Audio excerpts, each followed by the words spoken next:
Adam Lambert, and you're watching 4music.com.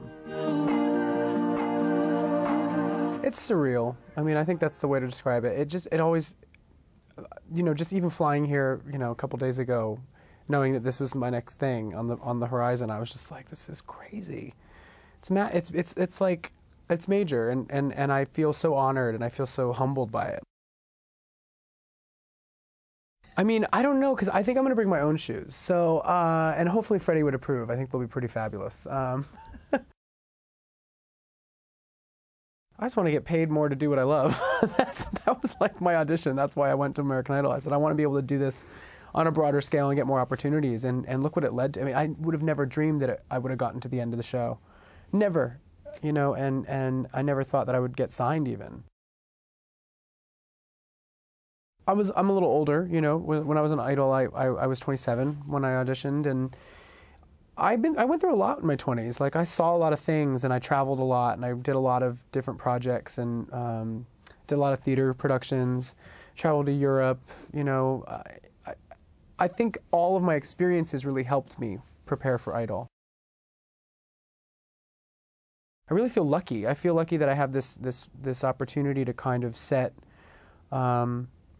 a tone that suggests that you can be whoever you want to be, you know, and that even if you are someone that's different, you can have a dream that seems kind of wild, and you can get to it, you know, and that's the best part. It's the best thing to be able to inspire people with, is to say, you know what, it doesn't matter who you are, you know, determination and positivity will get you to where you need to go.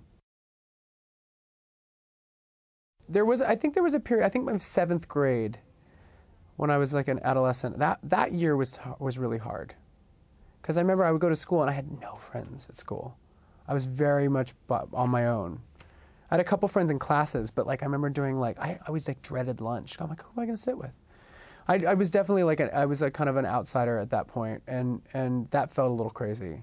But you know, I think that made me a stronger person, and it caused me to be independent and depend on, you know, myself, and I think that does make you strong, you know.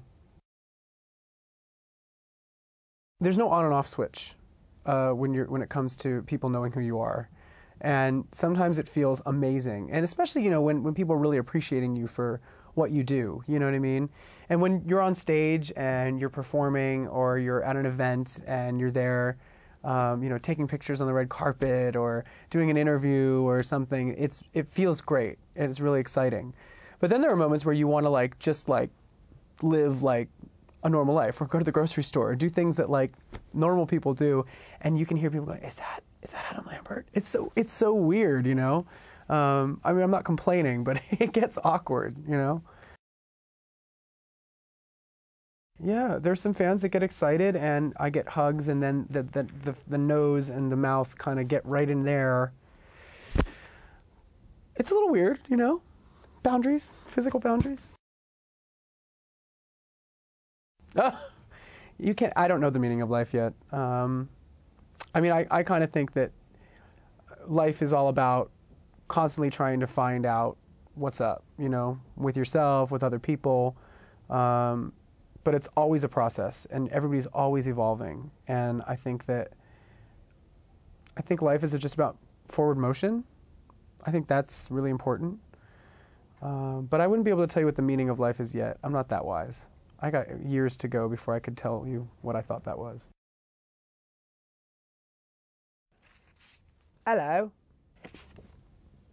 Hello. Aww, so sweet. She's pretty. Too fattening. Most of the time. Tasty. I'm trying to think what to say. Absolute rubbish. That's what he said to me one time when I was singing. I love Simon, though. He's great. He was very supportive. But he said to me one time, I thought it was absolute rubbish. Self-indulgent rubbish. Simon.